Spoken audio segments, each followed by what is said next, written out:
This is certainly the worst since we've been back in the last 22 years.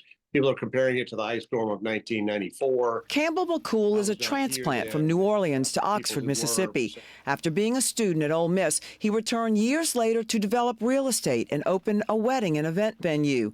And today, that venue with its generator is being used to keep many of his neighbors warm. The mill is open 24 hours a day.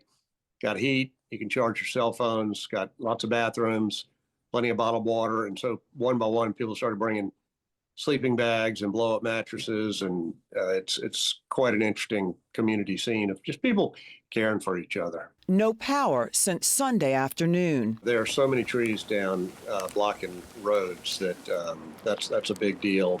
Here in our little neighborhood, we've got a system where everybody's responsible for their neighbor on each side. In Shreveport, the Dixon family says they got a lot of wintry weather, but the city was well prepared.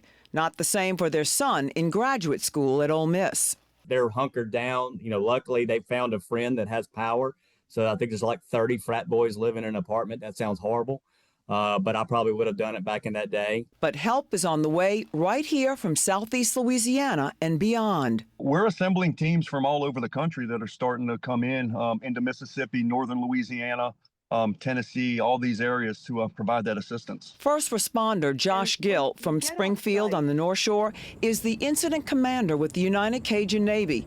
The University Police Department at Ole Miss is ready for his team. A lot of the wellness checks that we're getting requested to do are actually students of Ole Miss, where their parents are saying, hey, my son or daughter, they're in this apartment, they're in the dorm, haven't heard from them in a couple of days. We know they're cold, we know they're hungry.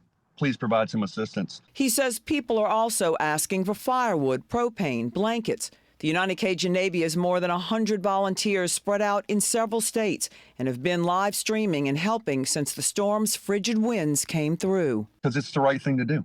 When we have brothers or sisters in need, people in general that need some help, we provide that hope. And all we want to do is do the right thing. Meg Farris, WWL, Louisiana.